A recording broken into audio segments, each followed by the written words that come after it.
How do electronic signatures work? Electronic signatures control an entire task's locking and unlocking system. To sign your task, progress the protocol status from completed to in review. You'll receive a pop-out to lock the task. Click Move and Lock. Now you cannot make any changes to the protocol unless you regress to the completed status. When you click Sign Task, you can sign the task individually and/or request a signature from another user. To request a signature or co-signer, click Request Signatures and choose the users or group of users to sign your task. When you're ready to sign the task, click Sign behind your name and type in your username and password credentials.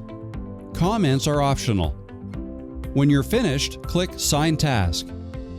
Any user can revoke their own signature, but only organization administrators and team owners can revoke a signature that is not theirs.